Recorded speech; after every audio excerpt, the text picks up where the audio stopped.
Christians every Sunday before they sing the doxology, they have to rise up and sing the communist anthem, the national communist anthem.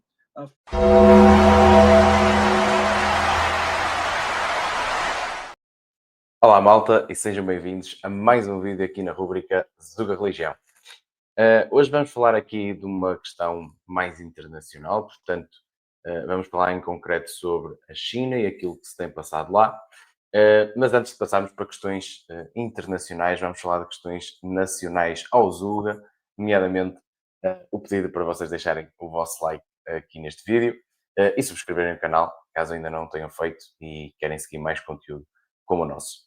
Posto isto, vamos ver o que é que se está a passar na China em relação à perseguição aos cristãos. No aspect of the Christian faith remains untouched by the Chinese government. Persecution against Christians in China has now extended to the hymns they sing.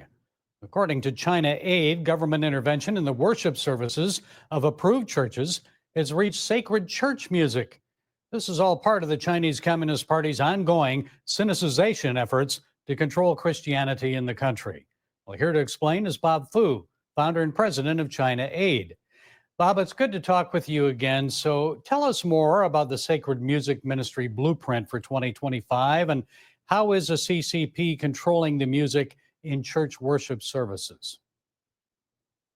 Thank you, Gary, for having me. The Chinese Communist Party, under this brutal dictator Xi Jinping, has indeed intensified its persecution against Christians in recent years. Under this banner of so-called sinicization, which basically calls for all faith, especially Christianity, to be made compatible with the socialism, communism, and Xi Jinping's thoughts. One of the aspects is to make the Christian music to be compatible with the socialism spirit, with the communism spirit, with the Xi Jinping's own communist revolutionary slogans. So basically, the Christians every Sunday before they sing the doxology, they have to rise up and sing the communist anthem, the national communist anthem first, to sing the praises of the communist heroes instead of worshiping the name of Lord Jesus Christ.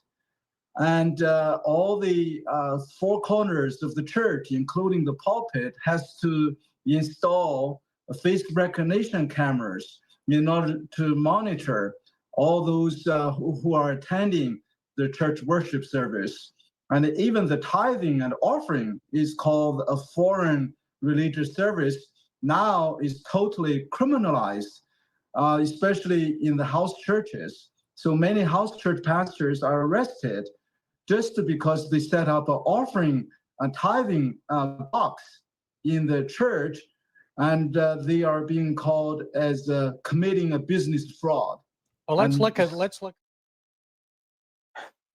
Bem, o que dizer sobre isto, não é? Vamos aqui por partes. Eu tenho falado aqui no canal, nos últimos vídeos que tenho colocado, alguns deles foram sobre perseguições a cristãos noutras partes do mundo, mas esta é uma perseguição um pouco diferente daquela que tenho mostrado. Portanto, eu tenho mostrado algumas questões mais relacionadas com violência, com ataques, mortes, enfim. Portanto, violência mais extrema e mais concreta contra cristãos. No entanto, este tipo de violência e este tipo de perseguição que nós vemos ocorrer na China é também extremamente perigoso e diria até mais insidioso do que a outra violência. Mais uma vez, este tipo de factos e de notícias são ignorados pelos mídias tradicionais, portanto, daí trazermos nós este tipo de informação. Mas, portanto, há aqui alguns aspectos realmente preocupantes.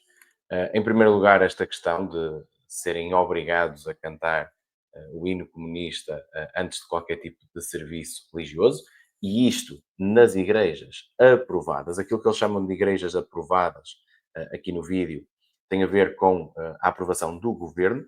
Portanto, cada igreja tem que ter uma aprovação governamental e, portanto, essas igrejas têm de seguir pelas regras que o governo assim determinar. E uma delas, aparentemente, é esta de terem de fazer quase uma saudação ao governo e a Xi Jinping antes sequer de orarem ao verdadeiro Rei do Universo, neste caso Jesus.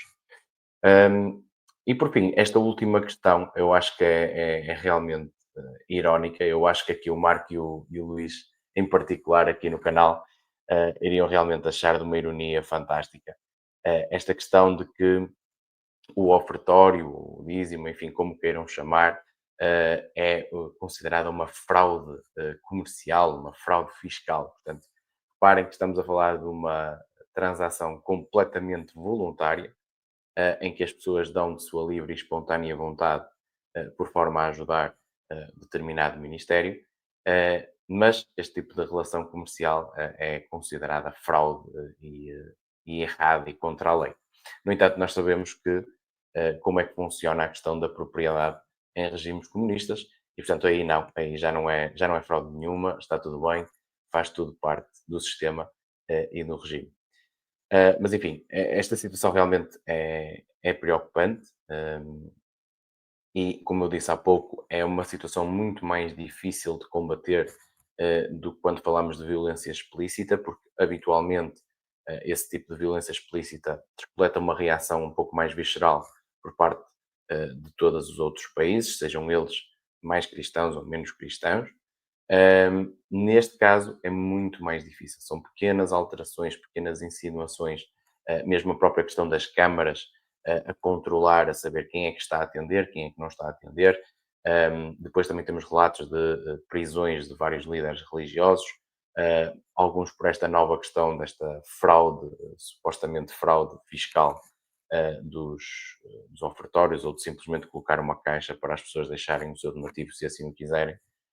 E, portanto, acaba por ser realmente muito preocupante e muito mais difícil de combater. Mas, enfim, o primeiro passo para este combate é estarmos informados sobre isso e termos realmente noção dos factos e daquilo que está a acontecer ao redor do mundo para que possamos tentar depois passar para uma outra fase, que é tentar realmente, de forma ativa, ajudar estas pessoas. Por hoje é tudo, malta. Espero que tenham gostado deste vídeo. Um resto de um santo dia para todos e até ao próximo vídeo.